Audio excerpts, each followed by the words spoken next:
नमस्कार दोस्तों, स्वागत करते हैं आपका हमारे चैनल में। आज हम संयुक्त राष्ट्र संघ के बारे में पढ़ेंगे, जिसको यूनाइटेड नेशंस के नाम से भी जानते हैं। ठीक है, तो इसको डिटेल में देखेंगे और हिंदी में देखेंगे। तो संयुक्त राष्ट्र जो है, अंतर्राष्ट्रीय कानून को सुविधाजनक बनाने के लिए अंतर्राष्ट्रीय सुरक्षा, आर्थिक विकास, सामाजिक प्रगति, मानव अधिकार और विश्व शांति के लिए ये जो संस्था है संयुक्त राष्ट्र, वो आपका कार्यरत है। अंतर्राष्ट्रीय कानून को सुविधाजनक बनाने के सहयोग, अंतर्राष्ट्रीय सुरक्षा, ये सारी चीज़ों के लिए आपका, और विश्व शांति हो गया, ये सब के लिए कार्य थे, मैं बता चुका है। 2 बार लिखा हुआ है, ध्यान से देखिएगा।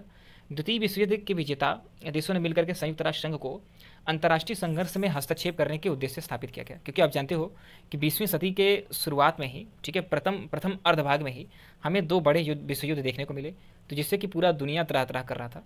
ठीक है, और हमें इस तरह के एक संगठन की आवश्यकता महसूस हुई कि अगर मान लीजिए 2 देश आपस में लड़ते हैं, तो 2 देश के विवाद की वजह से कहीं ऐसा ना हो कि हमें पूरे विश्व में तबाही का मंजर देखना पड़े।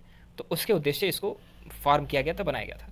अब बात करते हैं कि वर्तमान में संयुक्त राष्ट्र में देशों की संख्या जो है वो 193 है, जिसमें मैं वीडियो रिकॉर्ड कर रहा हूँ। ये घट या बढ़ भी सकती है, क्योंकि कई ऐसे देश हैं जो कि आज तक स्वतंत्र हैं, या फिर कह सकते हैं आप कि उसमें संयुक्त राष्ट्र में शामिल होने की कभी मंशा नहीं जाहिर की। ठीक है, और कुछ देश ऐसे हैं जो कि स्वतंत्र अपना अस्तित्व नहीं रखते, वो किसी दूसरे के पराधीन हैं या फिर दूसरे के शासन के अंतर्गत आते हैं। पराधीन हमेशा कहना सही नहीं होगा, जैसे कि चाइना है, उसके अंदर कई ऐसे देश हैं ना जिनको स्वतंत्र संयुक्त राष्ट्र संघ के अंतर्गत उनकी मान्यता नहीं मिली है।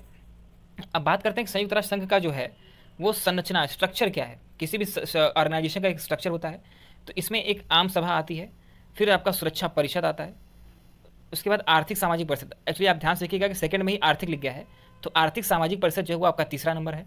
चौथा आपका सचिवालय है, और 5वां आपका अंतर्राष्ट्रीय न्यायालय है। ये 5 तरह के आपके जो संरचनाएं हैं वो सब इस संस्था के अंतर्गत शामिल है।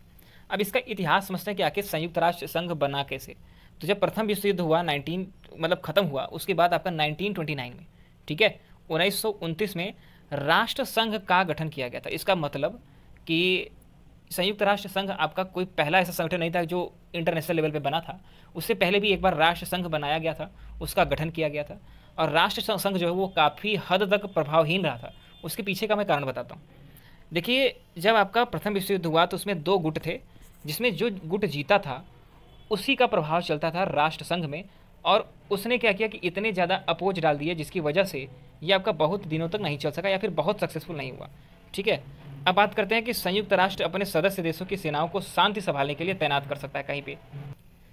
अब जब हुआ कि द्वितीय विश्व युद्ध, जब आपका 24 अप्रैल 1947-45 को द्वितीय विश्व युद्ध जब समाप्त होता है, तो उसके बाद अमेरिका ने सैन फ्रांसिस्को में अंतर्राष्ट्रीय संस्थाओं की एक संयुक्त राष्ट्र सम्मेलन किया गया। ठीक है, मतलब कई देश उसमें शामिल हुए, और यहाँ सारे 40 उपस्थित देशों ने संयुक्त राष्ट्रीय संविधा पर हस्ताक्षर किया। कहने का मतलब उन्होंने एक मंशा जाहिर की कि हाँ, एक इस तरह का इंटरनेशनल लेवल पे एक संगठन होना चाहिए जो कि 2 लोगों के विवाद को ख़त्म कर सके या फिर उसका देखरेख करे। अब यहाँ पे सुरक्षा परिषद के 5 स्थायी देशों के हस्ताक्षर के बाद संयुक्त राष्ट्र जो है आपका अस्तित्व में देखने को मिला। पहले अब मैंने बताया कि 5 घटक बनाए गए इसमें, तो जो आपका सुरक्षा परिषद था तो उसमें कुछ स्थायी देश, कुछ अस्थायी देशों का आपका उसमें प्रोविज़न किया गया। तो जो स्थायी देश थे उनके हस्ताक्षर के बाद संयुक्त राष्ट्र जो है वो आपका अस्तित्व में आया। अब सदस्य वर्ग जो है उसकी बात करते हैं, तो 2006 तक बात करें तो 192 सदस्य देश थे। विश्व के लगभग सारी मान्यता प्राप्त देश जो हैं इसके सदस्य हैं। कुछ इसके अपवाद जो कि मैंने पहले ही बताया, जैसे कि ताइवान हो गया, जिसकी स्थिति चीन को 1971 में दे दी गई थी। ठीक है, ताइवान का जो जिम्मेदारी थी वो आपका चाइना के हाथ में थी 1970 के बाद से। इसी तरीके से आपका वेटिकन सिटी हो गया, फिलिस्तीन हो गया, और कुछ अन्य देश हो गए। अब इसमें बात करते हैं कि सबसे नया सदस्य कई बार आपसे परीक्षा में पूछता है, तो याद रखेंगे कि दक्षिणी सूडान जो है, जिसको 11 जुलाई 2011 को 11/7/11 या आप याद करेंगे भी आसानी रहेगी, उसको सदस्य बनाया गया। ठीक है, तो इस तरह से 193 देश इस समय हैं। अब मुख्यालय की बात करते हैं, तो संयुक्त राष्ट्र संघ का जो मुख्यालय है वो आपका अमेरिका के न्यूयॉर्क शहर में स्थापित है। इस इमारत की जो स्थापना है उसका प्रबंध, फिलहाल ये आपका ज़्यादा इंपॉर्टेंट नहीं है, वो आपका अंतर्राष्ट्रीय शिल्पकारों के समूह द्वारा हुआ, मतलब कई देश के इसमें शिल्पकार शामिल थे। अब आप ये समझिए कि संयुक्त राष्ट्र, जैसा कि मैंने कहा कि इसमें कई घटक हैं, कई ऑर्गेनाइजेशन और है, तो उसके मुख्यालय अलग अलग जगहों पे हैं, जैसे कि जेनेवा में है, ठीक है, कोपनहेगस में कई आपके मुख्यालय हैं। तो अब ये संस्थाएं जो हैं वो संयुक्त राष्ट्र के स्वतंत्र अधिकार क्षेत्र में तो नहीं आती, परंतु उनमें कंट्रोल जरूर होता है, उनका जो स्वतंत्रताएं दी गई हैं, और वो आपका नियंत्रण है आपका संयुक्त राष्ट्र संघ का ही। अब भाषा की चर्चा करते हैं, संयुक्त राष्ट्र संघ की भाषा क्या है। तो संयुक्त राष्ट्र ने 6 भाषाओं को राजभाषा स्वीकृत किया है, जैसे अरबी हो गया, चीनी हो गया, अंग्रेजी हो गया, फ्रांसीसी हो गया, रूसी हो गया और स्पेनी हो गया। केवल 2 भाषाएं ऐसी हैं जो संचालक भाषा के रूप में मान्यता प्राप्त है, जो अंग्रेजी और फ्रांसीसी को। फिर से समझिएगा, संयुक्त राष्ट्र में 6 भाषाएं जिसको राजभाषा का दर्जा है, उन्हीं में कामकाज होता है, ठीक है। लेकिन जो संचालक भाषाएं हैं वो आपका मात्र 2 ही हैं, अंग्रेजी और फ्रांसीसी। इसमें जो अंग्रेजी है ना, वो आपका ब्रिटिश अंग्रेजी का प्रयोग। अभी तो मैं अगले टॉपिक बताता हूँ। स्थापना के समय केवल 4 राजभाषाएं थी। कौन कौन सी राजभाषाएं थी? चीनी, अंग्रेजी, फ्रांसीसी और रूसी। रूसी देखिए, चीनी, अंग्रेजी, फ्रांसीसी और रूसी। अब इसके बाद आपका जो 2 भाषाएं थी, कौन कौन सी? अरबी और स्पेनी। इसको 1973 में शामिल किया गया। संयुक्त राष्ट्र जो है अमेरिकी अंग्रेजी की जगह पे ब्रिटिश अंग्रेजी का प्रयोग करता है, ठीक है। तो ये भी आपको जानना चाहिए कि किस तरह की इंग्लिश का प्रयोग किया जाता है। संयुक्त राष्ट्र के जो सरलीकृत अक्षर हैं उनका प्रयोग प्रारंभ किया गया। इसके पहले आपका जैसे चीनी जो था, तो चीनी के कुछ सिंबल थे वो बड़े टफ होते थे, तो उसको इस्तेमाल करते थे, लेकिन बाद में उसको छोड़ दिया गया। अब समझने वाली बात है कि संयुक्त राष्ट्र में हिंदी का क्या उपयोगिता है। क्या हिंदी को राजभाषा बनाई जानी चाहिए थी? नहीं बनाई गई है, तो उसके पीछे तर्क रखते हैं। तो किसी भाषा को संयुक्त राष्ट्र में आधिकारिक भाषा के रूप में शामिल करने के लिए संयुक्त राष्ट्र महासभा में साधारण बहुमत द्वारा एक संकल्प को स्वीकार करता है। उसके बाद क्या होता है कि संयुक्त राष्ट्र की कुल सदस्य संख्या का अगर 2/3 बहुमत उस पर मिलता है तो वो अंतिम रूप से पारित कर दिया जाता है, ठीक है। अब भारत का यह दावा है कि इस आधार पर कि संस्कृत जो हिंदी है विश्व में बोली जाने वाली दूसरी सबसे बड़ी भाषा है और विश्व भाषा के रूप में स्थापित हो चुकी है, तो अर्थात उसको संयुक्त राष्ट्र संघ के अंतर्गत राजभाषा का दर्जा दे देना चाहिए। अब हिंदी को अंतर्राष्ट्रीय भाषा के तौर पर प्रतिष्ठित करने के लिए 2008 में मॉरिशस में विश्व हिंदी सचिवालय खोला गया था, ठीक है। संयुक्त राष्ट्र अपने कार्यक्रमों को संयुक्त राष्ट्र रेडियो वेबसाइट पर जब डालता है तो उसको हिंदी भाषा में भी प्रसारण करता जरूर है, ठीक है। अगर 1977 की बात करें तो पहली बार भारत की तरफ से अटल बिहारी वाजपेयी ने हिंदी में भाषण दिया था, ठीक है, सितंबर में।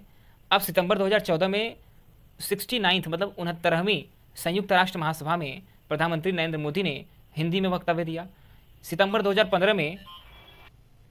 अब इसके बाद अक्टूबर 2015 में विदेश मंत्री सुषमा स्वराज जी ने 17वीं संयुक्त राष्ट्र महासभा जब हुई उसको हिंदी में संबोधित किया, और सितंबर 2016 में 71वीं जो संयुक्त राष्ट्र महासभा हुई उसमें विदेश मंत्री द्वारा हिंदी में संबोधन किया गया।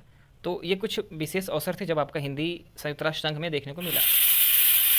अब संयुक्त राष्ट्र संघ का अगर उद्देश्य समझें तो युद्ध रोकना, मानव अधिकारों की रक्षा करना, अंतर्राष्ट्रीय कानून प्रक्रिया, सामाजिक और आर्थिक विकास उभारना, जीवन स्तर सुधारना और बीमारियों की मुक्ति के हेतु इलाज करना, ठीक है।